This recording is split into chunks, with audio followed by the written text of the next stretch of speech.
Ladies and gentlemen, welcome into the official weather update for week number 13, along with my best bets, which will be coming up in the second half of the video. But guys, the narrative for the weather forecast tomorrow, beautiful. Absolutely beautiful everywhere. Maybe a little wind to deal with in a few of these games, but we will go game by game. Steelers-Falcons played in a dome. Guys, I think the over-under on this game is 42.5. I love the over. The way Pittsburgh offense looks right now, the Falcons tend to score more at home. Of course, there's going to be no weather affecting that one. Packers-Bears, it's looking like Justin Fields is going to play. It's going to be cold, 32 degrees, but looking very clear, maybe a little windy. But overall, that game will really not be affected by the weather. Those are two cold weather teams. Jaguars-Lions, I love the over 51. It's a dome. It's two bad defenses. Or actually, the Jaguars are okay on defense, but I still do like the over. The Lions games tend to always go over. Jets and Vikings, also a dome. No weather there. We've got the Commanders taking on the Giants. Very nice this time of year in East Rutherford. 41 degrees and perfectly clear. The Titans traveling to Philadelphia to take on the Eagles. 41 and clear also in Philadelphia. We have the Broncos traveling to Baltimore. It's going to be 39 degrees in Baltimore, Maryland, and also clear. Finally, we get an overcast game, but this is a dome game in Houston. I'm sure the roof will be closed.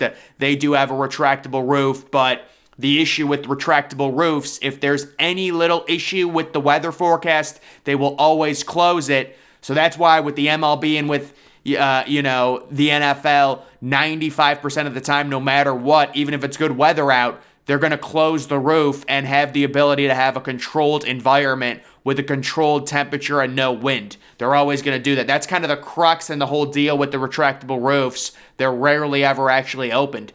The Seahawks and the Rams, they're playing in a dome. They're without Matt Stafford. He's not playing. Dolphins, 49ers in San Francisco, 58 degrees, mostly cloudy, very little wind, fine weather. Chiefs at Cincinnati, 44 degrees in Cincy.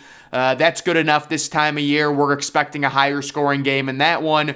We have the Raiders-Chargers. That's another game I think is going to be higher scoring. That is played in a dome in Vegas. The Colts and the Cowboys will be also in a dome. 54 degrees and overcast. It doesn't matter. And then the Saints and the Buccaneers. That is the Monday night game in Tampa Bay, Florida. And we're getting a nice temperature on that one, 71 degrees. So guys, the overall theme, the overall narrative on this week, we are expecting beautiful weather.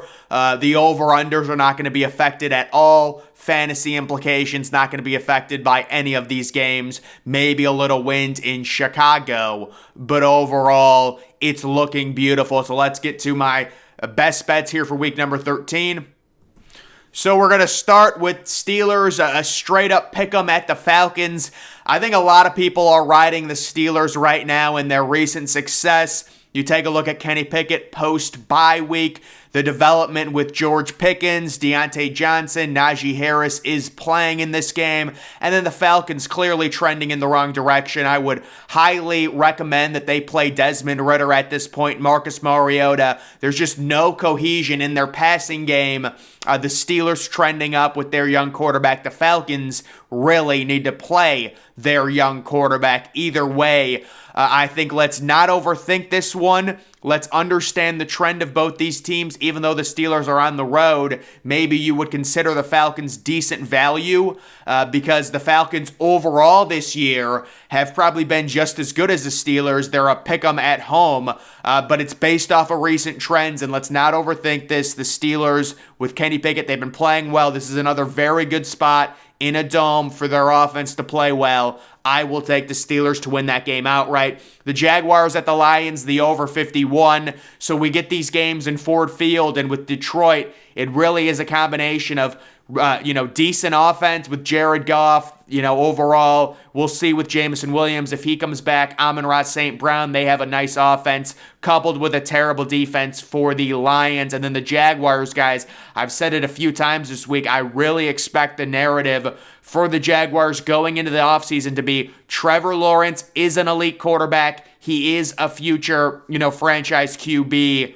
I think he's going to have a great close to this season. It started last week with the comeback win at home against Baltimore. I love the Jaguars in this game. I believe it's a pick'em, or they actually might be 1-point underdogs over the Lions, just based off of... I know the Lions played well on Thanksgiving, I get it, but Jaguars, to me, are just the better team. Either way, I think you're looking at a game like 34-30. It's going to be very fun, very high scoring with no weather impact. I'll take the over.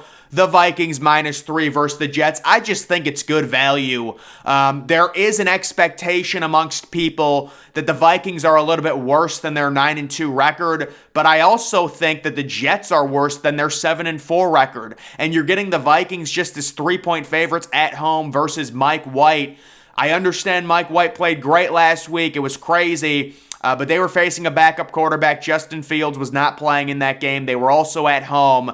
There is some development that looks good between Mike White and Garrett Wilson, but I am really concerned about the Jets' inability to run the ball on the road. Breece Hall, of course, the season-ending injury that happened earlier this year. It just feels like great value. Only a field goal for Kirk Cousins in a 1 o'clock home game versus Mike White.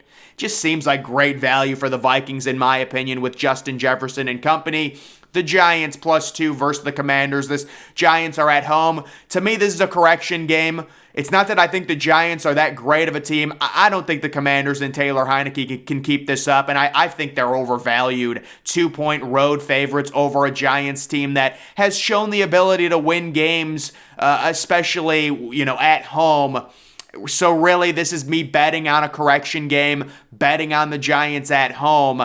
If you were to ask me to guess this spread, I would probably say Giants -3. So I'm very surprised that the Commanders are favorites in this game. Again, I understand they've been playing better, but it's like last week they beat Atlanta while it's raining by 6 points. I mean, is it really that impressive? I don't think they should be favorites. I believe the value is on the Giants, and I also think Saquon Barkley is due for an absolute breakout week as well. So I think he could have a big week. The Giants win at home. Daniel Jones utilizes his legs this week. He didn't do that at all in the Thanksgiving loss to the Cowboys, and I think the Giants win that game straight up. The Titans +4.5 at the Eagles, so this is a warning because everyone is on this bet. I believe the Titans opened +6, and I have not seen a single person recommend to bet the Eagles -4.5, -5, wherever you can find them. Normally when that happens, the Eagles or, the team ends up covering that nobody expects to cover. But this just feels like great value for Tennessee, who always plays close games.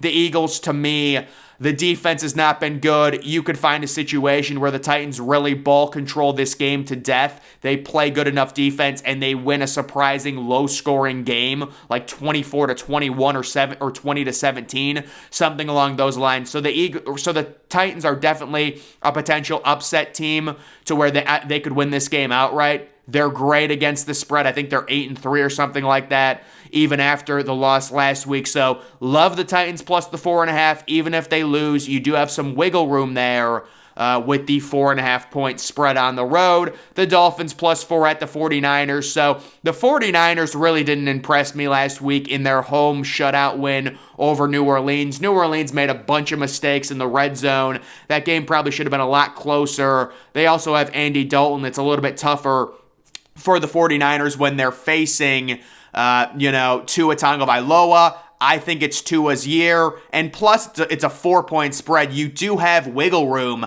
I could very easily see the Dolphins winning this game outright, but even if the 49ers win on a last-second field goal, this is still a really good bet, the Dolphins +4, the way they've been playing. I know the 49ers keep getting healthy. I say the 49ers pound for pound probably have the best roster structure overall in the NFL, but it is an issue when you've got Jimmy G. It's very clear right now Tua is the better quarterback. He has the weapons, and we're taking the value even with the Dolphins on the road, plus the 4. That's a 405 game. Chargers at the Raiders. I'm shocked this line got bet down. I think it was 51.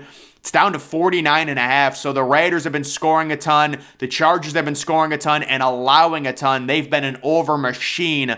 This game is played in a dome, and I really think we're starting to see some parity with the over-unders in the NFL. Earlier on this year, the unders were hitting at a big rate, but now we're starting to see it kind of equalize, and a game like this, and same thing with the Jaguars-Lions, these are games should be into the high 20s, low 30s, in domes, good offenses, bad defenses. This is what we're looking for. I think we're getting good value catching this over-under at under 50, and we're going to take the over and expect this to be a higher scoring game. All the Chargers do is play close games. I'm really not interested in the spread, whether the Chargers are 1-point underdogs, 1-point favorites, whatever. It's too risky to me.